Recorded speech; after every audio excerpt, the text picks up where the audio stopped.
Saludamos a todos los amigos que oyen esta palabra de Dios en diferentes lugares del mundo, en África, en Estados Unidos, en Colombia. Les enviamos un saludo desde aquí de España, de las Islas Canarias. Hoy queremos compartir la palabra de Dios en Segunda de Crónicas, en el Antiguo Testamento, capítulo 7, versículo 14.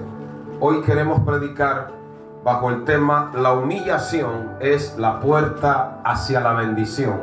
La humillación es la puerta, el camino hacia la bendición.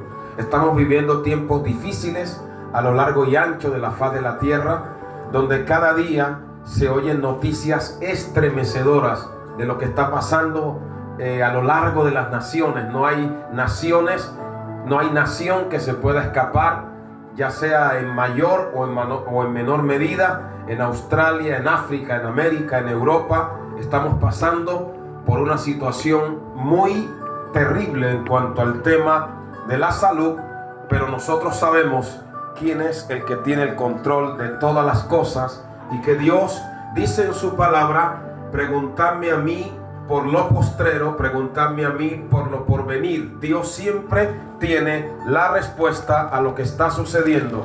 Y no solo eso, sino que Dios nos dice, hay personas que me han preguntado acerca de cuál sería la vacuna, la mejor solución para esta crisis que está asolando al mundo entero. Pues la mejor vacuna es la que está en la palabra de Dios, la bibliomicina. Amén. Y ahí nos dice en Segunda de Crónicas, capítulo 7, nos da la vacuna, nos da la medicina, nos da el antibiótico para combatir esta crisis que está asolando al mundo entero. Segunda de Crónicas, capítulo 7, versículo 14. Dios le habla a Salomón. Dice en el versículo, leo incluso desde el versículo 12: y apareció Jehová a Salomón de noche, y le dijo: yo he oído tu oración, y he elegido para mí este lugar por casa de sacrificio. Si yo cerrare los cielos, óigalo bien, para que no haya lluvia, y si mandare la langosta que consuma la tierra, o si enviare pestilencia a mi pueblo. Esta es una promesa de Dios: si se humillare mi pueblo, sobre el cual, leamos todos, si se humillare mi pueblo, sobre el cual mi nombre es invocado, y oraren, y buscaren mi rostro, y se convirtieren de sus malos caminos, entonces yo iré desde los cielos y perdonaré sus pecados y sanaré su país, su tierra. ¿Cuántos decimos amén? A Dios sea la gloria. Amén. Si mi pueblo se humillare, el poder de la humillación. Cuando nos humillamos, la humillación es la puerta a la bendición. Amén. Pueden tomar asiento en esta tarde, en el nombre maravilloso de Jesús. Gloria a Dios.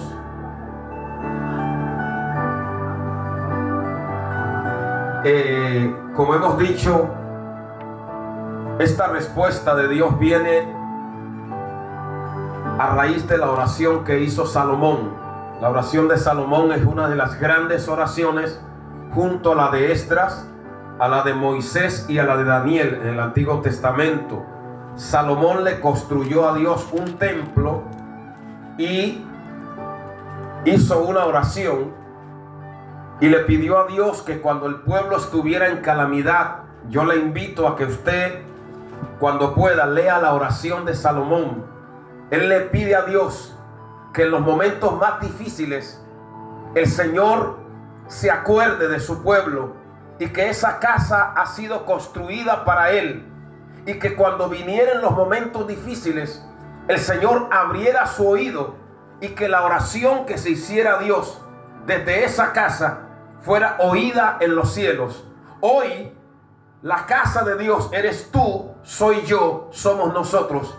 Y si nos humillamos, si nos doblegamos delante de Dios y oramos, el Señor dice que Él oirá nuestra oración, perdonará nuestros pecados y por amor a nosotros sanará nuestra tierra. Bendito sea el nombre maravilloso del Señor.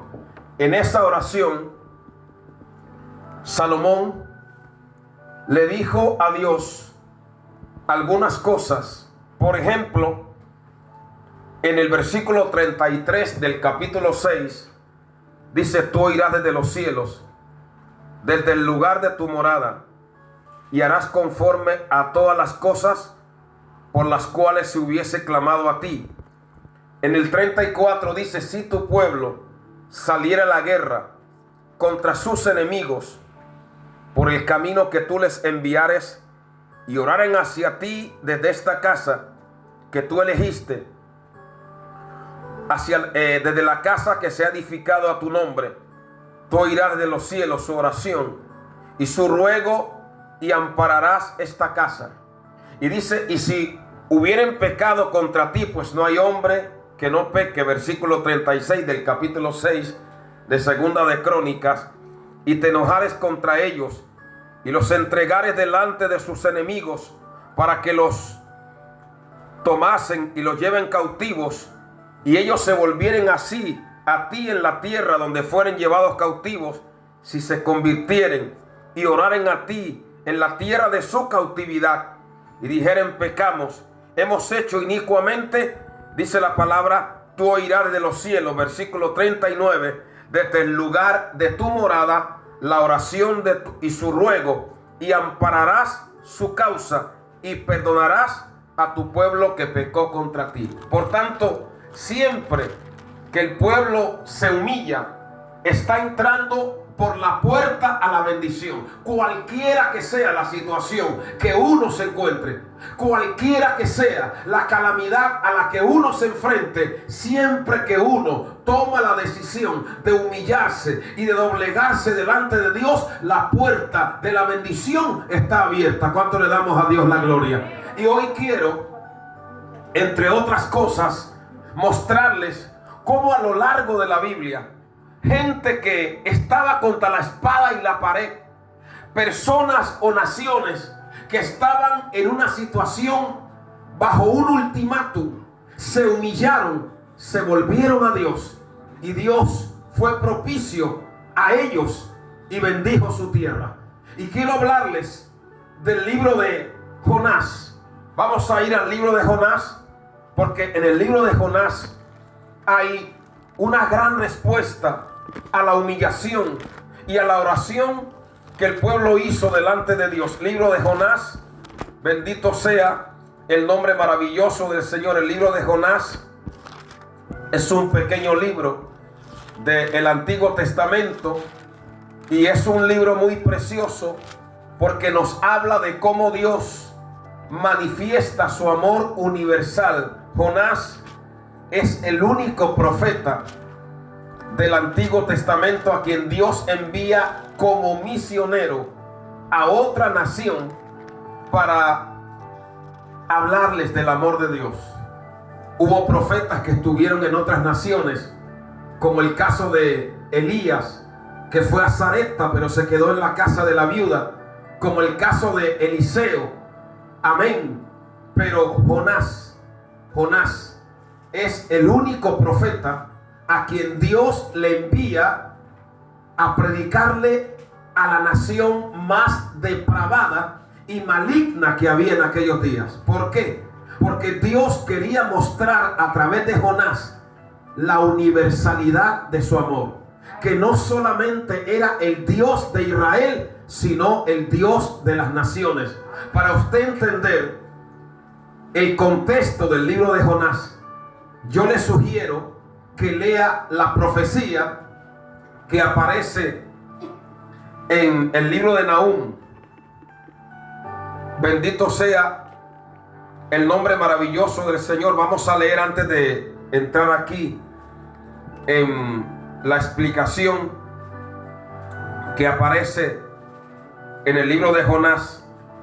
Yo les invito a que abran su Biblia en el libro del profeta Nahum, y vamos a leer algunos pasajes ahí. Dele hacia adelante. Nahum está adelante. Dele hacia adelante a su Biblia y ahí va a encontrar el libro de Nahum. Nahum fue un profeta que profetizó acerca de la destrucción de Nínive. Él fue un antecesor de Jonás. O sea, Nahum, aunque usted vea el libro en esa posición, profetizó antes que Jonás. Amén. ¿Y en qué consistió la profecía de Nahum? Usted va a ver que tanto en el capítulo 2 como en el capítulo 3 del libro de Nahum, que solamente tiene 3 capítulos, pero la mayor parte del libro es una profecía acerca de ¿qué? De la destrucción de Nínive. En el capítulo 2 del libro de Nahum, Dios hablándole a Nínive dice: subió destruidor contra ti, guarda la fortaleza, vigila el camino, ciñe tus lomos, refuerza tu poder, porque Jehová restaurará la gloria de Jacob como la gloria de Israel, porque saqueadores lo saquearon y estropearon sus mugrones. El escudo de sus valientes estará enrojecido, los varones de su ejército vestidos de grana, y el carro como fuego de antorchas. El día que se prepare, temblarán las hayas. Está hablando del juicio que va a venir sobre Nínive con la invasión de los enemigos. Los carros se precipitarán a las plazas, con estruendo rodarán por las calles. Su apesto será como antorchas encendidas. Y dice la reina en el verso 7: será cautiva, mandarán que suba, y sus criadas la llevarán gimiendo, como palomas golpeándose sus pechos. Verso 8: fue Nínive de tiempo antiguo como estanque de aguas. Para los que no saben, quiero decirles que la ciudad de Nínive era una de las ciudades más hermosas de la antigüedad. Estaba rodeada por el río Tigris y por el río Cet, y era una ciudad tan hermosa, rodeada de montañas y de árboles, que se consideraba una de las ciudades más hermosas del mundo. Quedaba cerca de lo que hoy es Irak, de la ciudad de Mosul. Allí en Nínive, o en el territorio que rodeaba Nínive, se levantó uno de los grandes imperios del pasado, el imperio asirio, un imperio que oprimió a Israel y se lo llevó cautivo en el año 722. Los asirios eran idólatras, adoraban a muchos ídolos y tenían fama de ser extremadamente crueles. Cuando tomaban a los enemigos y los traían cautivos, les sacaban los ojos, en algunos casos les arrancaban la piel y las colgaban sobre las murallas de Nínive.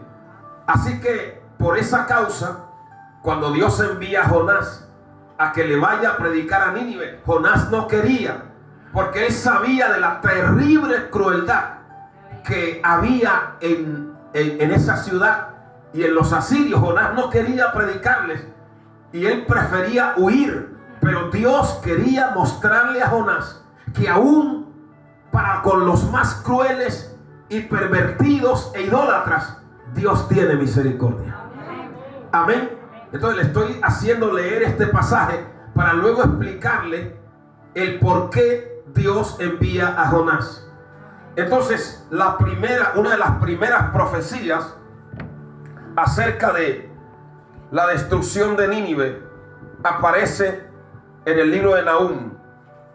Y dice la palabra los comparaba a leones.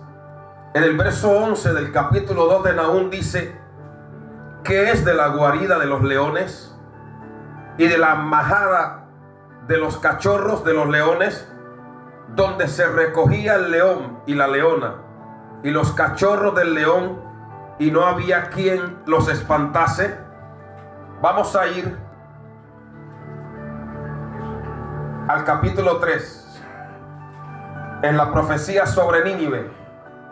Ay de ti, ciudad sanguinaria. Oiga bien, Dios le llama ciudad sanguinaria, toda llena de mentira y de rapiña, sin apartarte del pillaje, chasquido de látigo y fragor de ruedas, caballo atropellador y carro que salta, jinete enhiesto, y resplandor de espada, y resplandor de lanza, y multitud de muertos, multitud de cadáveres, cadáveres sin fin, y en sus cadáveres tropezarán a causa de la multitud de sus fornicaciones. Había inmoralidad sexual en Nínive, de la ramera de hermosa gracia. Había hechicería, maestra en hechizos, que seduce a las naciones con sus fornicaciones. Ya es también en el plano espiritual. Y dice, y a los pueblos con sus hechizos. Heme aquí contra ti, dice Jehová de los ejércitos, descubriré tus faldas en tu rostro y mostraré a las naciones tu desnudez, y echaré sobre ti inmundicias, y te afrentaré, y te pondré como estiércol. Todos los que te vieren se apartarán de ti, y dirán, Nínive es asolada. ¿Quién se compadecerá de ella? ¿Dónde buscará consoladores? O sea, ya el juicio había sido profetizado sobre Nínive desde los días del profeta Nahum. Luego viene el profeta Jonás, y Dios en su misericordia, aunque ya Nínive no tenía el esplendor que tuvo antaño, Dios decide darle una oportunidad y manda a Jonás como misionero a la ciudad de Nínive. Vamos al libro ahora sí de Jonás. Libro de Jonás, dele hacia atrás. Libro de Jonás. En el capítulo 1 dice, vino palabra de Jehová a Jonás, hijo de Amitai. ¿De dónde era Jonás? Jonás era de una población cercana a Nazaret. Amén. Y Dios le dice a Jonás, levántate y ve a Nínive, aquella gran ciudad, y pregona contra ella, porque ha subido su maldad delante de mí. Usted conoce el resto de la historia. Jonás se levantó no para ir a Nínive, sino para huir de la presencia de Dios. Hermano, nunca hay una persona que caiga tan bajo que la mano de Dios no lo pueda levantar. No hay pecado tan grande que no haya sido llevado en la cruz del Calvario. Y donde sobreabundó el pecado, sobreabundó la gracia. Amén. Entonces Dios le está mostrando su amor y su misericordia a la ciudad más depravada que había en la faz de la tierra, a la ciudad de Nínive. Pero Jonás no quería ir a predicar a Nínive. Él quería irse al contrario, a Tarsis, cerca de Huelva. Amén. Cerca de Sevilla. Y usted ya sabe lo que pasó con Jonás, que Dios levantó una tempestad, que Dios preparó un pez, que el pez se tragó a Jonás. Y ahora sí le voy a explicar el capítulo 3, cuando ya Jonás se humilla y le dice a Dios, los que te abandonan, los que abandonan tu misericordia y van en pos de vanidades ilusorias, tu gracia abandona. Pagaré lo que te prometí. Y ahí Dios le dice al pez que vaya y vomite a Jonás en Nínive. Hubo un historiador, un arqueólogo llamado Layard, que del año 1845 exploró las ruinas de Nínive. De hecho, hay gente que niega la historicidad y la realidad del libro de Jonás. Dice que eso es un cuento, una leyenda. Es más, dicen, ¿cómo es posible que Nínive fuera tan grande que Jonás tardó 3 días en recorrerla? Yo se lo voy a explicar con la ayuda del Señor. Número 1, la ciudad, cuando Dios le dice a Jonás que vaya a Nínive, no era solo a Nínive. Si usted lee la palabra en el libro de Génesis, vamos a ir al libro de Génesis, capítulo 10. Usted va a ver el origen de la ciudad de Nínive. Génesis, capítulo 10, versículo. Génesis, capítulo 10, versículo del 8 al 12. El primer hombre que formó un imperio en la tierra se llamó Nimrod.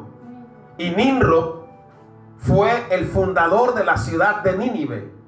Y Nínive no solo era una gran ciudad, sino que fue un epicentro de todo tipo de culto pagano, satánico e idólatra. ¿Quién fundó esa ciudad? Nimrod. Génesis 10, verso del 8 al 12 dice: y Cus engendró a Nimrod. Oiga bien, quien llegó a ser el primer poderoso en la tierra. Este fue vigoroso cazador delante de Jehová, por lo cual se dice, así como Nimrod, vigoroso cazador delante de Jehová. La palabra hebrea donde dice delante, dice contra Jehová, porque Nimrod no solo cazaba animales, cazaba hombres. En el versículo 10, y fue el comienzo de su reino, oiga bien, Babel, Erech, Accad y Calne, en la tierra de Sinar. De esta tierra salió para Siria y edificó Nínive, Rehoboth y Cala. Entonces, cuando hablamos de Nínive, oiga bien, si alguien intenta cuestionarle a usted la palabra, usted sabe que hoy, por ejemplo, cuando hablamos de esta ciudad donde estamos y hablamos de sus habitantes, no solamente estamos hablando del casco de la ciudad, sino de los barrios que circundan la ciudad, de los alrededores. Cuando hablamos de Madrid, cuando hablamos de Barcelona o de París, no solo hablamos del centro de la ciudad o de Bogotá, sino de lo que hay alrededor. Bueno, el epicentro de ese imperio, la capital, era Nínive, pero había otras ciudades alrededor, amén, como la ciudad de Cala y otras ciudades que conformaban el gran imperio asirio. De hecho, eran 3 grandes ciudades, pero repito, la capital era Nínive. Un historiador antiguo ha calculado que en cuanto al perímetro medía aproximadamente 34 kilómetros. O sea que estamos hablando de miles de habitantes solo en la capital. Amén. ¿Por qué se lo digo? Porque siempre hay gente que cuestiona la palabra y dice, pero eso no es real, no puede ser. ¿Cómo es eso de que un pez se tragó a Jonás? Bueno, pues hace unos años tuvimos un moderno Jonás, salió en la prensa inglesa y fue un hombre que se lo tragó un pez y estuvo 2 días en el vientre de ese pez, luego lo vomitó, pero los ácidos del vientre del pez y todo lo que hay ahí dentro le deformaron la piel. El hombre a los 2 años, hermano, se le cayó todo el cabello, la piel se le puso como color naranja y le llamaban el moderno Jonás. Ahora, a este Jonás del que yo predico hoy, no se le cayó nada del cabello, no se le deterioró la piel, porque Dios se encargó de esos jugos gástricos para conservar a Jonás, porque el Dios que yo predico es un Dios de poder y de milagros. ¿Cuánto le damos a Dios la gloria? Que tiene el control sobre las leyes de la física y de la química y de la biología. Y Él las controla o las altera, porque Él las creó. ¿Cuánto podemos darle a Dios la gloria? Entonces, ¿por qué el mensaje de Jonás impacta a Nínive? Porque el principal dios de los asirios era un dios que era mitad pez y mitad hombre. Miren lo que hace Dios. Amén. Usa un pez, porque el principal dios que había en Asiria era mitad pez y mitad hombre. Entonces, cuando Jonás llega y ven que un pez, u oyen que un pez lo ha vomitado, eso impactaba, porque es como si un hombre viniera de entre los muertos. Por eso Jesús utiliza la figura de Jonás en el Nuevo Testamento y dice, porque como estuvo el profeta Jonás en el vientre del gran pez, así es necesario que el Hijo del Hombre esté en el corazón de la tierra 3 días y 3 noches. Ahora, la gente de Nínive, como vamos a ver, se arrepintió. Pero hoy yo les estoy hablando de uno más grande que Jonás. Y todavía hay gente que oyendo y viendo y entendiendo y escuchando que Él resucitó, al 3er día siguen sin doblegar su corazón delante de Dios. Entonces, repito, todo lo que tiene que ver con Jonás, vamos al libro de Jonás, es un milagro. Su llamamiento, su envío de parte de Dios a predicarle a una ciudad tan rebelde, eso es un milagro. Bendito sea el nombre del Señor.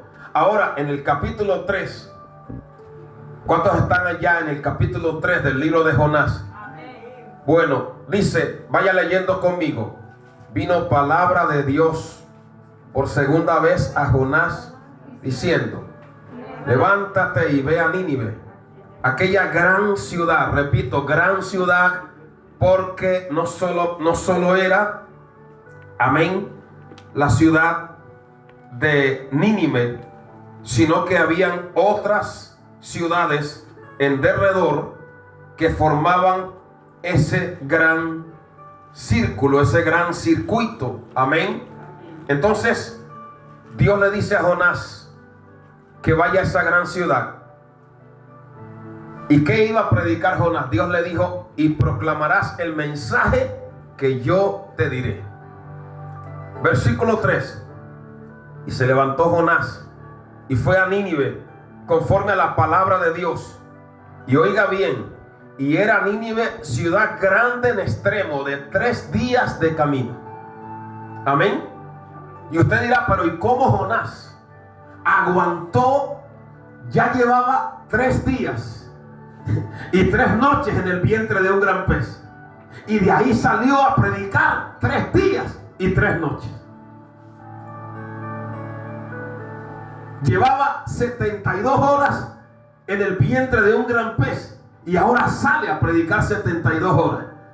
Y alguien dirá, porque a veces uno está predicando y la gente ya a la hora, a las 2 horas como que se cansa, pero hermano, este predicador dio un mensaje de 3 días y era lo mismo. Y usted dirá: pero ¿y por qué tardó 3 días? Usted se imagina, cuando Jonás llegaba a un bazar o a una plaza, Jonás no tenía publicidad, Jonás no tenía los medios que tenemos ahora de internet, ni Instagram, ni WhatsApp. Tenía que hacerlo a capela, a voz, en cuello.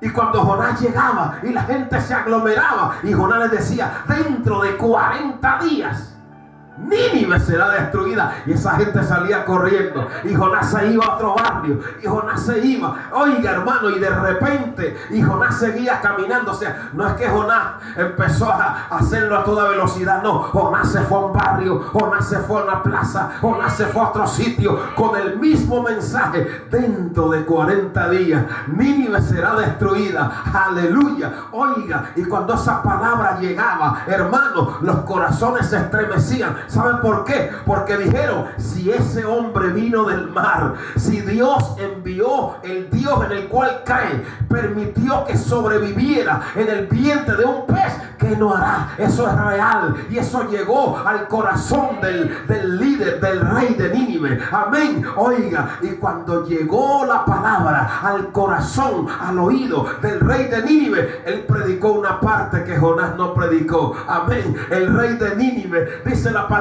oh, bendecido el nombre maravilloso del Señor. Mire, dice en el versículo 5: y los hombres de Nínive creyeron a Dios. ¡Ja! ¿Y qué es creer? Creer es, como dice Santiago, no solo oír, sino manifestarlo a través de las acciones.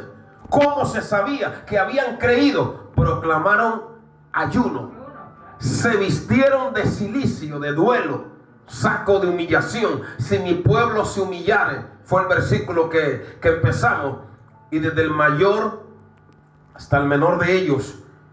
Oiga, y llegó la noticia hasta el rey de Nínive, y se levantó de su silla, aleluya, se despojó de su vestido, hermano, se quitó la corona, se quitó el manto real, se quitó las medallas, porque, hermano, delante de Dios el único que tiene corona es el Rey de Reyes y Señor de Señores. Ese es el que tiene medalla, amén. Y delante de mí, dice el Señor, toda rodilla se doblará y toda lengua confesará que Jesús es el Señor, para gloria de Dios Padre. Y ahí el rey de Nínive se humilla y se postra. Y recuerda, hermano, la humillación es el camino a la bendición.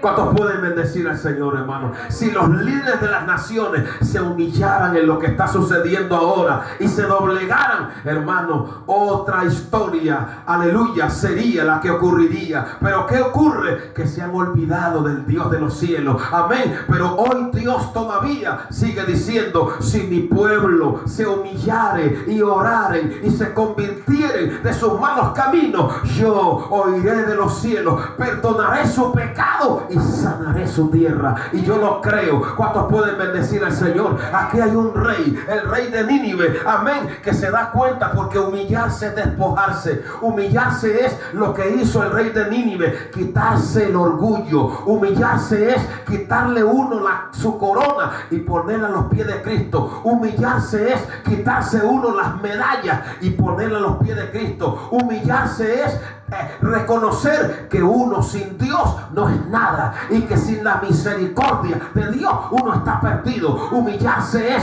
ponerse saco de cilicio y reconocer que solo Dios lo puede sacar a uno de esa situación. ¿Cuántos pueden alabar a Dios? Oiga, su nombre sea la gloria. Toda la nación ahí. Mire, el rey dijo: hasta los animales en ayuno. Hermano, gloria a Dios. Mire, no beban ni agua, no gusten nada. Oh, ¿cuántos pueden bendecir al Señor?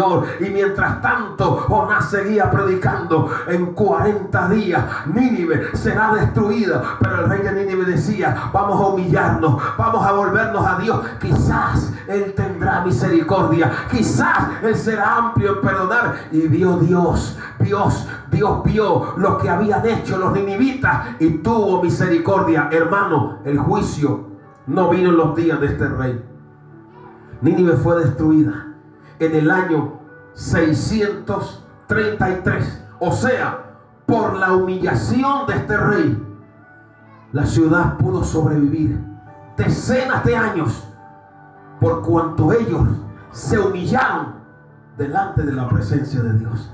La humillación es el camino a la bendición. El peor rey que hubo en Israel, en el reino del norte, fue el rey Acab. Y Dios trajo una palabra terrible sobre Acab.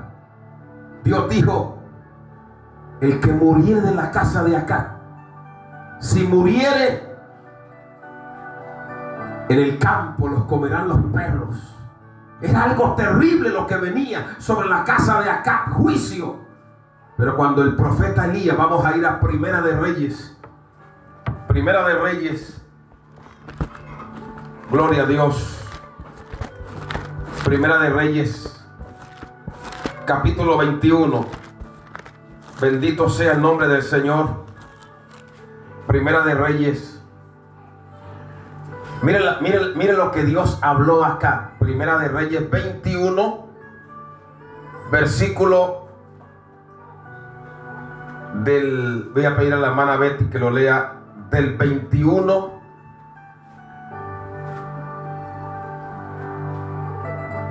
al 29. Primera de Reyes, capítulo 21, versículo del 21 al 29. Poderoso el nombre de Cristo. Vean lo que Dios le está hablando a la casa de Acab. A Acab. He aquí, yo traigo mal sobre ti y barreré tu posteridad y destruiré hasta el último varón de la casa de Acab, tanto el siervo como el libre en Israel. Y pondré tu casa como la casa de Jeroboam, hijo de Nabat, y como la casa de Baasa, hijo de Ahía, por la rebelión con que me provocaste a ira, y con que has hecho pecar a Israel. De Jezabel también ha hablado Jehová, diciendo: los perros comerán a Jezabel en el muro de Jerel. El que de Acab fuere muerto en la ciudad, los perros lo comerán. Y el que fuere muerto en el campo, lo comerán las aves del cielo. Amén. Mire, dice: el que fuere muerto de la casa de Acab en la ciudad, los perros lo comerán, y el que fuere muerto en el campo, las aves. Era terrible. Pero mire, por eso el tema es la humillación. Es el camino a la bendición. Si se humillara mi pueblo, cuando esa palabra llegó acá, mire lo que dice. Dice en el versículo 27, y sucedió que cuando Acab oyó estas palabras, rasgó sus vestidos y puso cilicio sobre su carne, ayunó y durmió en cilicio y anduvo humillado. Entonces vino palabra de Dios a Elías Tisbita diciendo: ¿no has visto cómo Acab se ha humillado delante de mí? Pues por cuanto se ha humillado delante de mí, no traeré el mal en sus días. En los días de su hijo traeré el mal sobre su casa. Amén. O sea que este rey, hermano, que era el peor rey que hubo en Israel, se humilló, y por esa humillación halló misericordia. La humillación siempre es el camino hacia la bendición. Hubo otro rey que fue Manasés. Yo les he predicado a ustedes acerca de Manasés. Acá fue el peor rey del reino del norte. Manasés, el peor del reino del sur. Este Manasés, la historia de él está en Segunda de Crónicas, capítulo 33. Segunda de Crónicas. Bendecido el nombre del Señor. Capítulo 33. Ahí habla de todas las iniquidades de Manasés. Desde los 12 años hizo lo malo ante los ojos de Dios. Dice en el 4: edificó altares en la casa de Jehová. Edificó altares al ejército de los cielos. Verso 5, Segunda de Crónicas 33. Puso una imagen fundida en la casa de Dios. Recuerde que en la casa que Manasés llenó de ídolos fue la misma casa que Salomón consagró a Dios. Y Salomón le dijo a Dios: si viniere peste, guerra, tú oirás desde los cielos la oración que se haga en esta casa. Pero Manasés profanó esa casa, la llenó de ídolos, la contaminó. Dice que hizo más mal que todos los reyes que hubieron antes de él. Y habló Dios, verso 10, a Manasés y a su pueblo, mas no escucharon. Por lo cual Dios trajo contra ellos los generales del ejército del rey de los asirios. Pero miren lo que dice la palabra de Dios. Dice que atado con cadenas lo llevaron a Babilonia. Pero ¿qué dice la palabra de Dios? Mas luego, verso 12, léalo conmigo. Mas luego que fue puesto en angustias, oró a Jehová su Dios. Oiga bien, humillado grandemente. Si se humillare mi pueblo, humillado grandemente en la presencia del Dios de sus padres, y habiendo orado a él, fue atendido, pues Dios oyó su oración y lo restauró a Jerusalén y su reino. Entonces reconoció Manasés que Jehová era Dios. El peor rey del sur se humilla y Dios lo restaura. Cuando el pueblo se humilla, hay restauración. Cuando el pueblo se humilla, se abren los cielos. Cuando el pueblo se humilla, hay sanidad, hay medicina. Cuando uno se humilla, hermano, corren ríos de agua viva. Cuando el pueblo se humilla, se rompen las cadenas. Cuando el pueblo se humilla, el enemigo es avergonzado, porque el diablo no puede vencer a un pueblo que viva de rodillas en la presencia del Señor. Cuando le damos a Dios la gloria, hermano, hoy, aleluya, a pesar de la guerra, de las plagas que están asolando el mundo, la iglesia del Señor tiene el poder en sus manos. ¿Y cuál es ese poder? Humillarse al Señor por medio de la oración. Cuando alguien se humilla, cuando alguien se doblega delante de Dios, cuando alguien se rinde. Ustedes han oído, bendecido el nombre del Señor, la historia de otro rey, Nabucodonosor. Aquel rey que dijo: esta es la gran Babilonia que yo edifiqué para gloria de mi majestad. Daniel capítulo 4. ¿Y qué le dice Dios a Nabucodonosor? Vamos a Daniel, libro de Daniel, Oh, gloria a Dios. Daniel capítulo 4. Hay poder en el nombre maravilloso del Señor. Daniel, el capítulo 4. Cristo vive para siempre. Ahí nos dice la palabra de Dios en la historia de Nabucodonosor. Usted sabe que él se enorgulleció y Dios le dio un sueño, y en el sueño vio a un ángel que descendía con un hacha, y empezó a ver cómo el ángel cortaba un árbol cuyas ramas cubrían toda la tierra, que representa su imperio, y las aves del cielo que estaban ahí se marchaban. Amén. Y usted lo puede leer en la casa. Daniel 4. Daniel le habla a Nabucodonosor y le dice que le dijo: tú, oh rey, eres ese árbol. Daniel capítulo 4.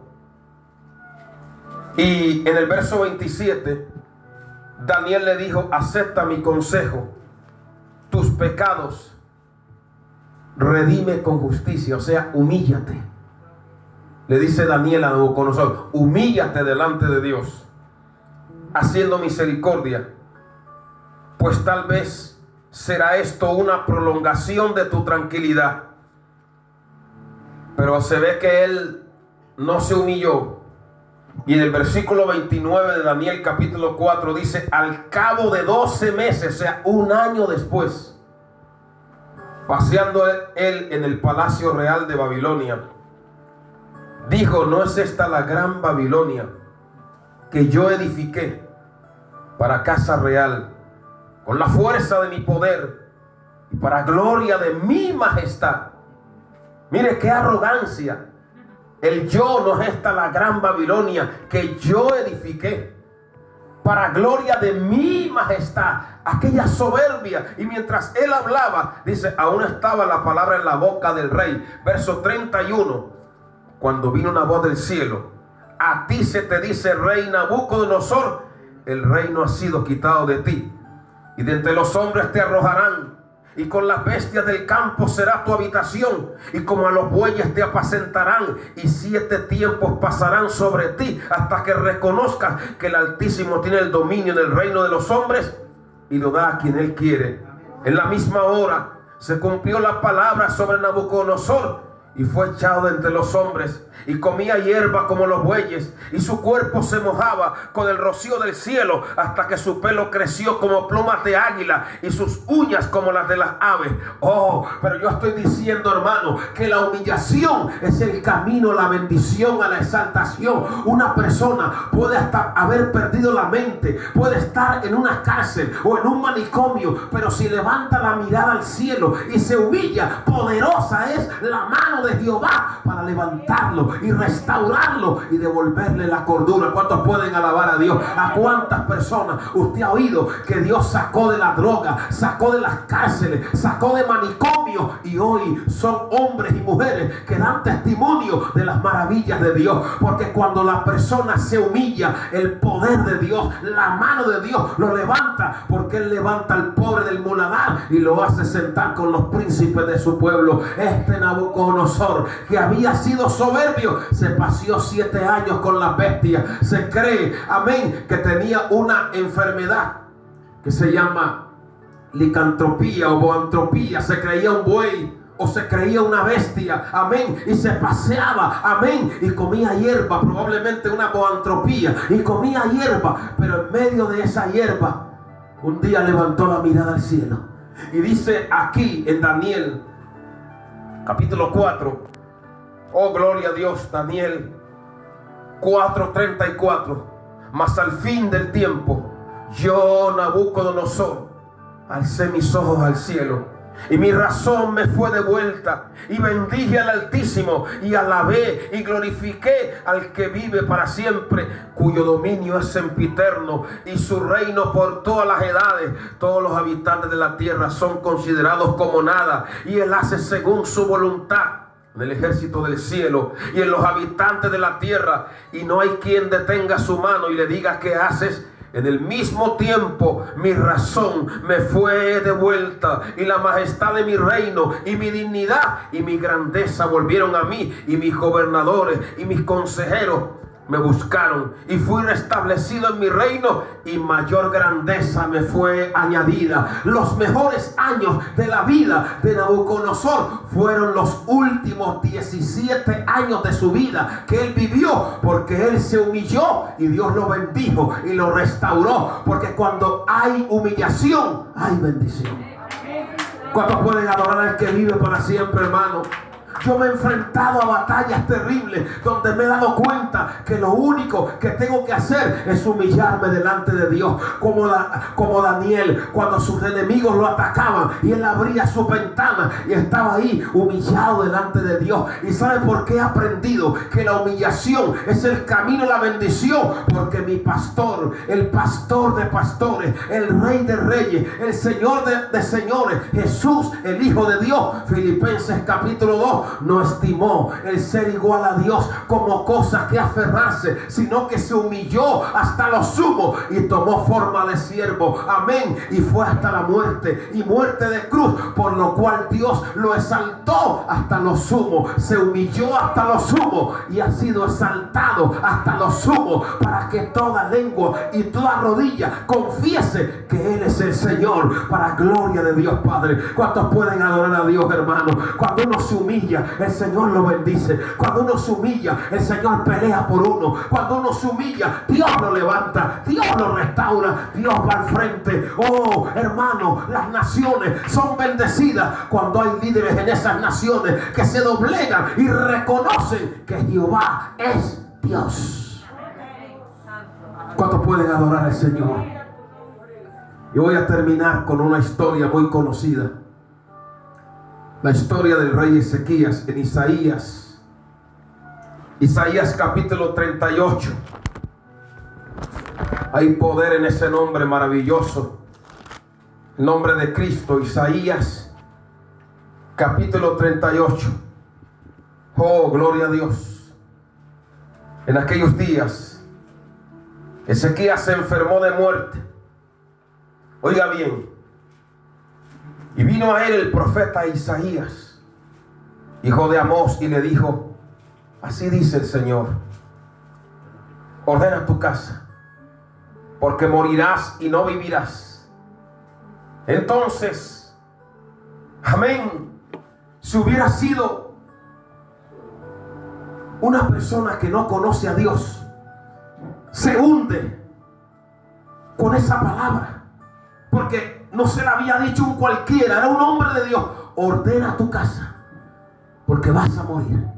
Pero hermano, cuando uno conoce a Dios, hermano, uno se enfrenta hasta la misma muerte, porque sabe que el poder de Dios va más allá de la muerte. ¿Cuántos pueden alabar a Dios?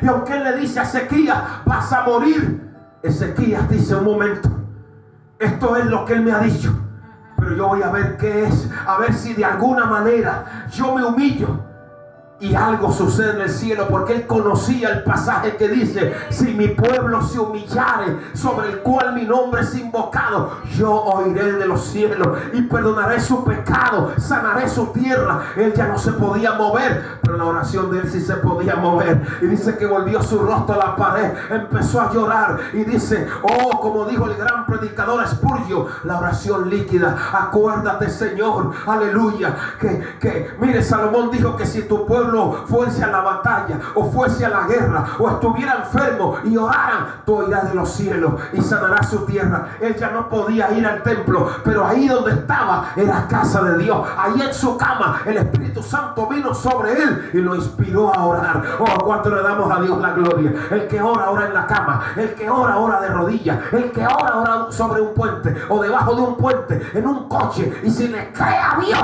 allá lo toca el Señor y lo levanta y lo sana. ¿Cuántos pueden alabar a Dios en esta tarde? Y él empezó a orar, se volvió contra la pared. En esta tarde, vuélvete contra la pared cuando le damos a Dios la gloria. Y él le dijo: oh Padre, acuérdate, porque el Dios nuestro tiene buena memoria. El Dios nuestro no pierde las neuronas. El Dios nuestro sabe cómo hemos caminado delante de él. Acuérdate que he andado delante de ti, que he caminado en las duras y en las maduras delante de ti. Acuérdate, me han dicho que me voy a morir, me han dicho que me queda poco tiempo, pero yo quiero que tú me lo confirmes. Yo quiero que tú me digas algo, y si a ti te place, añádeme años de vida. Añádeme años de vida. Oh, y cuando él está orando, Isaías todavía iba en camino, y vino otra palabra de Dios a Isaías y le dijo: ahora ve y dale una palabra de vida. Ya le diste una palabra de muerte. Cuando tú le crees a Dios y te humillas, la misma persona que te dio una palabra de muerte, Dios la va a usar para que dé palabra de vida sobre ti. Cuando le damos a Dios la gloria,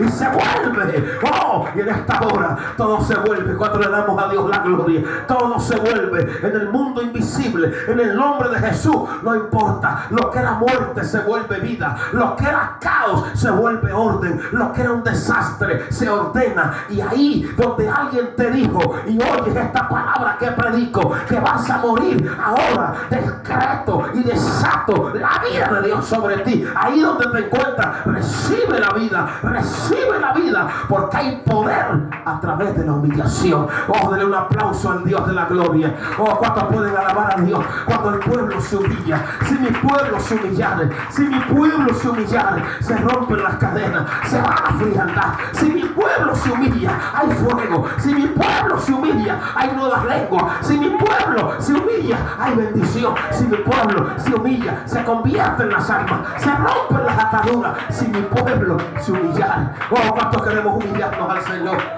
Oh, se abren puertas en esta tarde. Aleluya.